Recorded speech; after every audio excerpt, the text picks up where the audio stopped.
예, 10월 8일 김능우의 대선 진단 반갑습니다.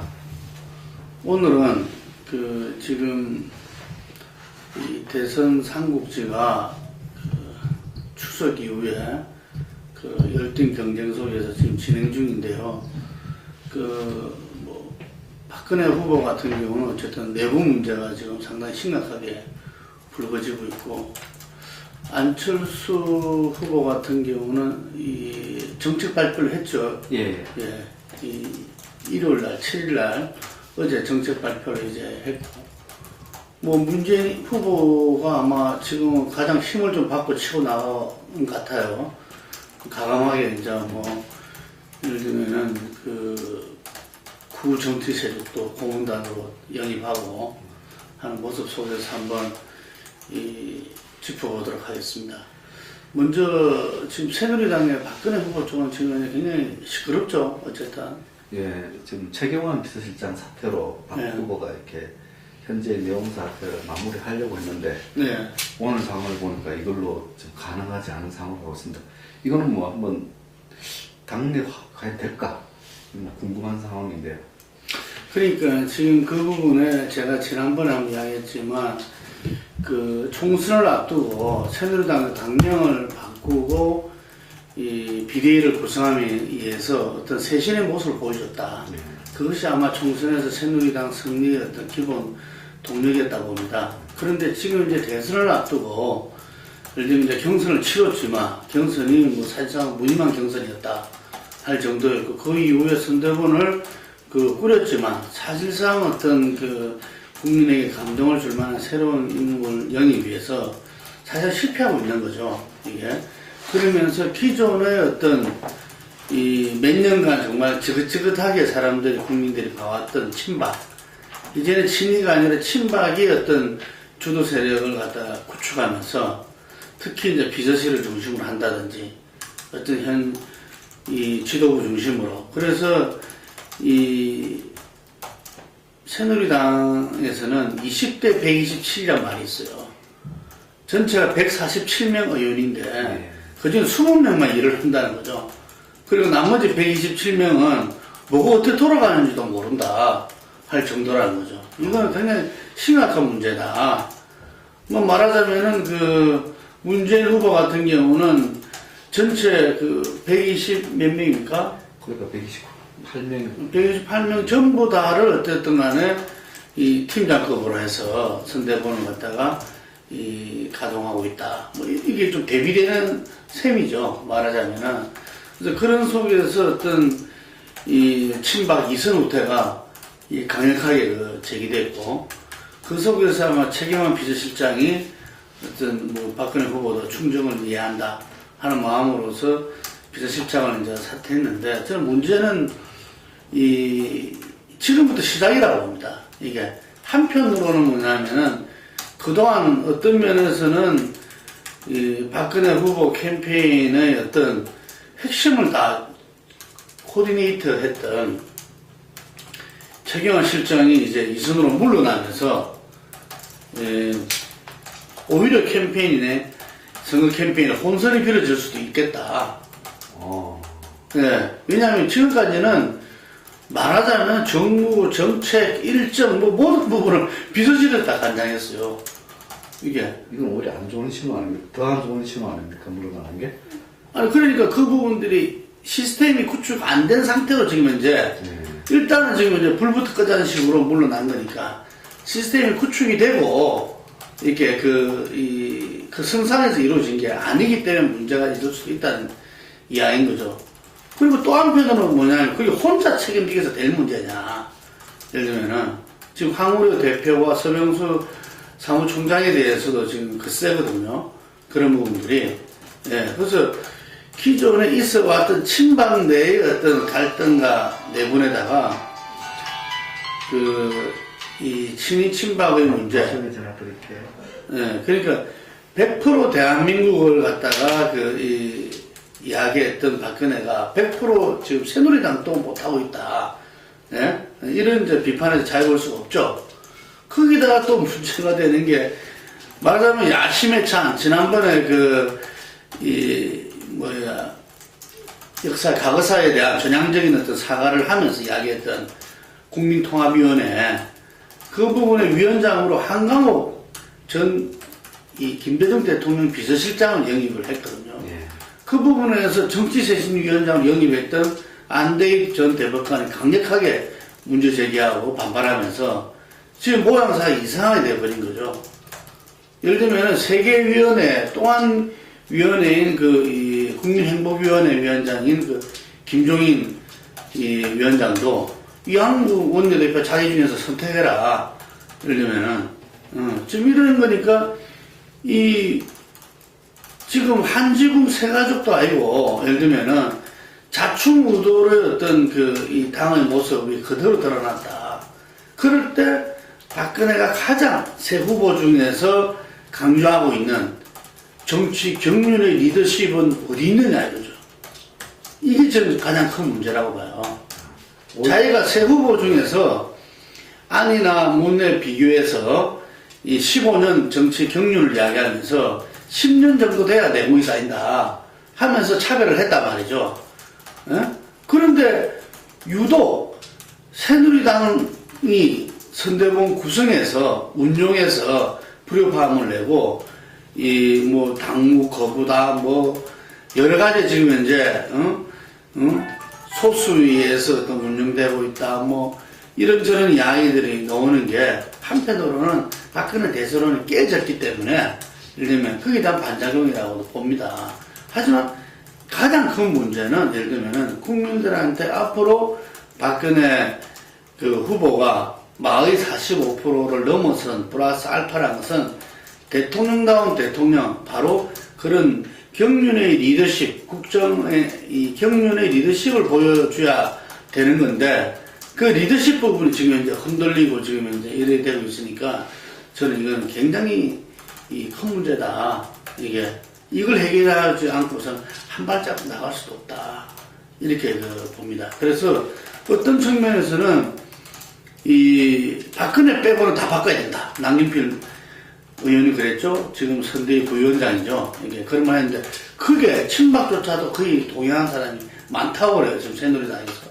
박근혜 후보 빼고 다 바꿔라. 이런 말이. 그래서 저는 어떤 면에서 이제 새누리당이 한나라당에서 새누리당을 바꿨듯이 새누리당이 또 다른 제2창당이 필요한 거 아니냐. 그래서 그런 부분들을 가감하게 나와야 되는데, 최종적으로 본다면은 박근혜 후보는 지금 내일 모레가 선거인데 이 당을 흔들자는 거냐 뭐냐 이런 식으로 강력하게 지금 현재 거부하고 있죠. 그래서 물론 지금 수습 방안도 같이 내부에서 논의하면서 나가겠지만 저는 이런 모습이 국민들한테 정말 불통의 리더십 또 혹은 경륜의 리더십에서 엄청난 실망감 이런 부분들이 참 지금 이제 박근혜 후보의 참 마지막 넘어설 고비에서 대세론에서 흔들려 버리다가 또 이런 굉장히 지금 위기를 갖다가 지금 맞고 있는 거죠. 그래서 여기서는 정말 새롭게 정말 국민을 바라보고 어떤 결단을 내려야 되지 않나 이래 봅니다. 지금 문재인 후보 캠프가 굉장히 지금 힘을 얻고 있죠. 예. 지금 여론조사가 어떻게 나타나고 있습니까? 20%대에서 무너지지 않고 튼튼하게 가고 있는 상황입니다. 과거 같으면 이렇게 캠프가 꾸려지고 잘 꾸려질까? 예초에는 그런 예상도 나왔는데 그런 걸 다 불식하고 가는 상황입니다. 제가 옛날에 이제 문재인 후보가 14년선 끝에 이제 후보로 선출된다면은 예를 들면 제가 예상을 할 때 20%를 일단 넘어갈 것이다. 예를 들면 20%를 넘어가면 거기에서 어떤 자기 힘이 생기는 거죠. 예를 들면 제1야당의 후보고 어쩌면 말하면 진보개혁 세력에서 결집할 수 있는 힘을 가진 어떤 야당 선출 후보이기 때문에 여기서 여러 가지 아마 의원들이나 지지 세력들이 결집되면서 그 힘을 더 끌어올릴 것이다 보는데 지금 어떤 조사에 보면 3자 구도에서도 안철수 후보랑 비슷하게 나와요. 예를 들면은 25% 내외에서 서로 이렇게 비슷하게 나오고 또 아닌 조사에서도 보면은 그 차이가 굉장히 줄었죠. 예. 예. 근데 이게 우리가 재밌는 거는 뭐냐면, 어느 조사에서 조금씩 틀립니다. 24, 5, 뭐 22, 8, 뭐 이런데, 이거 총합은 다 합하면 50%입니다. 지금. 이게 참 재밌는 거죠. 예를 들면 3자 구도에서 안철수 후보와 문재인 후보의 그 지지율을 합한 것은 50%입니다. 지금. 이게서 어떤, 따로 가치라는 어떤 그런 거죠. 지금 각자의 삼각구도 속에서 나가지만 나중에 후보 단일화를 이루더라도 서로 간에서 어떤 중도로 또 혹은 더 이 개혁 세력 힘을 결집시켜 내면서 외연을 넓혀 나가야 되는 건데 지금 그 외연을 넓혀 나가는 것이 사실상 50%에 머물고 있다는 겁니다. 이게 머물고 있기 때문에 시소 게임만 되고 있어요. 이게 예를 들면 이 두 분의 두 후보의 총합이 60%로 나가지 못하고 55%대를 지금 못 뚫고 있습니다. 이게 못 뚫고 총합이 계속 이렇게 한 50% 그 정도고, 그래서 부동표가 지금 어떤데 보면은 뭐 한 5%대로 이렇게 여타 후보들 다 집어넣고 물어보면 한 5%대 나오고, 그렇지 않는 경우는 보면 한 10% 정도 이렇게 나오기도 하고 그래요. 그래서 그걸 말하면 박근혜 후보한테도 아직까지 예를 들면은 뭔가 이 가능성이 있다, 기회가 있다는 이야기죠. 이 두 후보가 50%, 합이 50%. 그럼 이게 시너지 효과로 50%를 넘어설 수도 있지만 합배짐에 따라서 마이너스 될 수도 있거든요. 리얼미터에서 조사한 바에 의하면은 민주당 안철수 후보인 경우에는 상당히 줄어듭니다. 이게 오히려 지지가 플러스 돼지는 것이 시너지 효과가 아니고 예를 들면은 전체적으로 봤을 때 한 3, 4%가 마이너스 되는 이런 그 효과가 있는 거죠. 그래서 이 두 후보는 이렇게 따로 같이 가면서도 어쨌든 간에 합해서 마의 50%대를 넘었어야 되는 이런 지금 과제가 있는데 어쨌든 문재인 후보는 뭐 1강 1주 1야까지도 떨어져 있다가 경선을 지나면서 10% 초반에서 중후반을 거쳐서 20%대로 올라온 다음에 이제는 당당하게 새누리당 박근혜 후보랑 양자 대결에서도 많은 조사에서 이기는 걸로 나오는 거죠. 이전에는 아마 약간 후보 단일하다 이러면은 거의 안철수 후보로 생각을 했을 겁니다. 왜냐하면은 후보 단일화는 것은 이기기 위한 거니까 그 박근혜 후보랑 가상 대결에서 이길 수 있는 후보로 후보 단일화 돼야 되는 거거든요. 이게 뭐 그런 측면에서 상당히 후보 단일화 이러면은 안철수 후보로 단일화 아닌가 이랬는데 지금 현재는 문재인 후보가 이 경선 이후에 치고 올라가고 특히 보면은 추석 전전날에 연휴 전전날에 호남에 가서 예를 들면은 열린 우리당의 창당 과정에서 있어왔던 민주개혁 세력의 분열 이것이 힘의 약화를 가져왔다는 아주 정말 이게 100% 솔직한 사과였다고 봅니다. 그래서 이런 부분들이 상당히 이 강주 전라 민심에게 뭔가 좀 이렇게 영향을 미쳤다. 특히 정치권에서 그게 섭섭해하고 관계했던 분들, 이런 분들 마음은 상당히 좀 이렇게 노그러뜨렸다. 전에 말씀하신 드린 대로 박준영 지사 같은 경우도 이제 우리 당의 옥동자다. 열심히 우리 밀자. 예를 들면은 우리 후보를 중심으로 정권교체 이뤄내자. 이런 발언도 공개적으로 하고 그랬거든요. 그래서 문재인 후보 같은 경우는 아킬레스건이었던 어떤 호남의 민심을 갖다가 뭐 어느 조사에서 보면 지금 현재 호남에서 약간 안철수 후보한테 밀리는 경우도 있고 또 어떤 두 조사에서는 호남에서 이제 안철수 후보를 갖다가 이렇게 제친 이런 조사 결과도 나오고 있습니다. 거의 뭐 비슷하게 좀 나오고 있는 상황입니다. 예, 근데 조금 앞선 조사도 있고 뭐 약간 이런데 하여간에 호남의 어떤 아킬레스건을 갖다 어느 정도 좀 극복했다 이렇게 봐야죠. 근데 이제 그런 면에서 이제 안철수 후보를 좀 봐야 되는데요. 그러니까 7일 정책 발표를 했는데 예. 참 이게 뭐 평가들이 이렇게 나오고는 있는데 구체성이 없다. 뭐 이런 지적들이 이렇게 나오고 있는 상황입니다. 그러니까 이제 예를 들자면은 지난번에 이제 안철수 생각이라는 저서를 발표했잖아요. 그 저서에서 크게 나가지를 못했다. 그러니까는 이 캠페인, 선거 캠페인이라는 것은 어쩌면 말하면 국민과의 기대치 게임이거든요. 이제 그때는 처음 그거 때니까 8월 달에 아주 생각했을 때는 그 다음에 출마 선언했을 때도 출마한다 고민을 많이 했을 거니까 이렇게 또 다들 이해를 했는데 이번 같은 경우에는 아니 출마 선언하고 준비를 해서 나오는 건 아니잖아요. 그 전부터 준비되어 있던 것이 어쨌든 간에 출마 선언을 통해서 좀 이 국민들이 발표할 수 있는 수준으로 정리를 해서 발표하는 걸 원하는 거지 그 출마 선언 이후부터 준비를 해서 하는 건 아니라고 봅니다. 이게 그런데 아마 지금 그 조정 통합 자격 과정에 있지 않나 보여집니다. 이게 정책위원회 그 포럼 뭐 이런 부분들이 수십 개가 있다는데 그런 부분들이 지금 조정 통합의 과정에 있다 보여지는데 7일날 이야기한 부분에서는 뭐 기본적으로 어쨌든 간에 그 국민들이 바라는 어떤 기대치에는 미흡하다. 국민들이 바라는 미흡한 부분들은 뭐냐면 본인이 이야기했던 정의, 복지, 평화 이 부분을 구체적으로 어떻게 실현해 나갈 것인가. 이걸 국민들은 지금 원하거든요. 이게 그 담론 부분에서는 지금 이제 새 후보 모두 공이 다 인정하고 있어요. 이게 예. 근데 그걸 구체적으로 어떻게 풀어나갈 것인가. 누구랑 또 풀어나갈 것인가.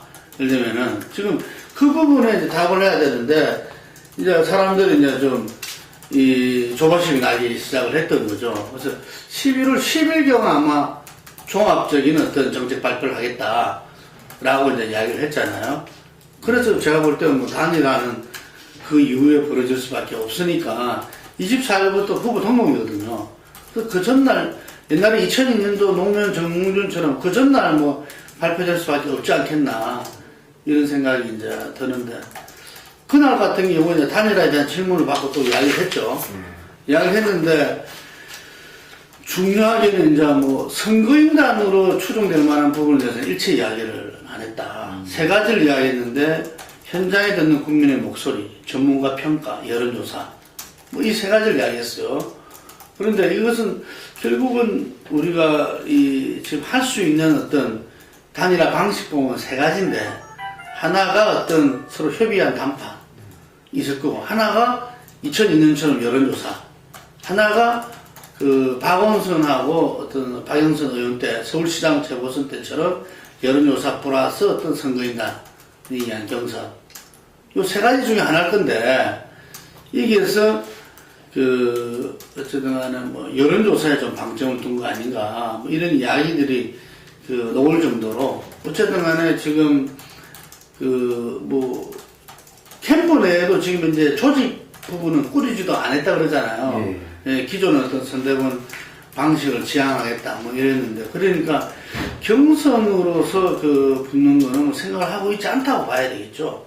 예를 들면은 그래서 제가 볼 때는 선거인단 경선은 생각하지 않고 그 당시에 과연 그 자칫 잘못하면은 YSDJ가 결국 이 서로 숱한 협상을 하다가 결렬되고 이 사자 필승론도 모두가 된다 나왔다가 결국은 이 단일화를 실패했었는데 그런 경우도 있지 않나. 예를 들면은 뭐 일부에서는 그런 시각도 봅니다. 이게 그 캠프에 있는 사람들도 우리는 그 완주한다. 예를 들면은 금태수 변호사라든지 그리고 좀 문재인 쪽에서도 이 승리하려고 나왔다. 뭐 1년 정도 고민했다고 나왔죠. 예. 그래서 그런 부분들이 이 단일화가 자칫 잘못해서 뒤에 이 협의가 안 되고 방식에서도 이견이 있어서 안 될 수도 있다는 뭐 정치는 모르는 거니까요. 이게 내일을 모르니까 그럴 수도 있는 거지만 하여간에 그 동안에 있을 국민 검증에서 이 중요한 게가 어떤 이 정책에 대한 예를 들면은 어떤 국가 운영 프로그램에 대해서 제대로 내놔야 되지 않는가 뭐 그런 부분에 또 우려하는 목소리도 있더라고요. 뭐냐면 인사권은 뭐 10분의 1만 발휘하겠다 이런 부분들이 우려하는 목소리는 그 노무현 대통령이 어찌 말하면은 그 검찰이나 이 국정원이나 이런 부분들에 대해서 사실상 대통령으로서 해야 될 그 역할을 갖다가 방기함에 따라서 결국 뒤에 국정 운영에 상당한 차질을 가져온 거 아니냐 이런 문제 제기도 있었지 않습니까? 예, 그런 부분에서 대통령 인사권이라는 게 또 저는 대통령의 국정 운영을 갖다가 인사로서 이렇게 그 나타내기도 하는데 그걸 10분의 1 줄이겠다, 뭐 10분의 1 줄이겠다는 게 상당히 어쩌면 말하면 포퓰리즘처럼 느끼기도 하고 대통령 인사라는 게 어떤 그 권한, 권력만은 아닌 건데 그래서 이런 부분에 문제 제기하는 사람들도 제법 있더라고요. 예, 그래서 그런 측면에서 암만 해도 이렇게 출마 선언을 늦게 하고 하다 보니까 심도 깊은 어떤 논의와 토론 또 이런 부분들이 좀 이렇게 덜하지 않나 이래 봅니다. 오늘은 마지막으로 우리가 지금 캠프에서 보면 서로 영입 전쟁이 벌어지고 있잖아요. 왜냐하면은 국민들이 볼 때는 뭐 여러 가지 정책들이 복잡하고 막 이렇지만 그걸 가장 단순하게 쉽게 국민한테 와닿는 게 사람이거든요. 결국 사람. 이게 뭐 교육정책에 대해서 때 누구랑 같이 이 일을 풀겠다 하는 그 사람인데 그렇기 때문에 이 선거를 잘하는 것도 중요하지만 예를 들면 국민들한테 어떤 그 메시지와 사인을 주는 차원에서도 인물 선대본의 영입하는 건 상당히 중요하리라고 봅니다. 예, 그런데 지금 앞서 말씀드린 대로 박근혜 후보는 이 영입된 그 인물 간에 서로 마찰이 있고 당내에 또 이렇게 그 마찰이 있고 뭐 이런 부분들이 또 잘 극복이 되지면 더 큰 효과도 있을 수도 있겠지만 어쨌든 간에 그 영입 과정이 어쨌든 순탄치 않다 이렇게 볼 수가 있는 거고 이 안철수 그 후보 같은 경우는 그 교수들이 잡아지는 어떤 포럼들 외에 어떤 지금 인물 영입에서는 상당히 속도가 좀 느리죠. 예를 들면은 그래서 어떤 그런 인물들이 좀 일하기에 여러 가지 어찌 말하면 중도니까 더 폭넓은 개방성을 또 그쪽에서 가장 혁신돼야 될 내용 중에 하나가 정치 조직의 개방성을 이야기하고 있거든요. 그래서 여야의 모두 어찌 말하면 진보 보수를 망라한 어떤 인물의 어떤 그 참여가 가능할 수 있지 않겠나 그러는데 하여간 그런 부분들이 상당히 좀 속도가 느리다. 속도가 느리다는 것은 뭔가 함께 나가는데 상당히 좀 이렇게 걸림돌이 있다. 이렇게 이제 봐야 되겠죠. 예를 들면은. 근데 문재인 후보는 거기에 비해서 어쨌든 간에 흔히 말해서 이전에 민주개혁 세력이다 하는 부분들의 어떤 인물들은 또 우리 국민의 정부와 참여정부의 어떤 인사들은 이렇게 대거 이렇게 결집을 해서 민주캠프, 시민캠프, 미래캠프에 다 포진을 하고서 아마 그 점에서는 좀 판정성을 했지 않나. 지금 현재로서는 그렇게 봐지는데 앞으로 내놓을 이제 안철수 후보의 그 캠프의 인물 그거라든지 또 박근혜 후보가 어떻게 이하에 지금 현재 이런 이 난선을 이렇게 추스르느냐 이게 저는 거기에는 좀 특단의 좀 조치가 필요하지 않나 이렇게 생각이 듭니다. 자 그러면은 이제 현재 추석 민심이 반영된 그런 여론조사는 어느 정도 나왔을 거예요 이게. 그래서 어느 일방이 그 이후에 어째 치고 나가지는 안 했던 것 같고 그 추이가 그냥 그대로 오면서 약간 조정 국면인데 그 속에서 어쨌든 돋보이는 거는 문재인 후보가 이제는 당당히 어떤 그 1강 2중의 한 자리는 차지했다. 그리고 어떤 세력, 예를 들면은 기존의 어떤 민주개혁 세력 부분의 어떤 후보로서 당당히 자리매김을 한 상태에서 예를 들면은 이 승부가 벌어지고 있다. 볼 수 있겠습니다. 네, 오늘은 여기까지 하겠습니다. 감사합니다.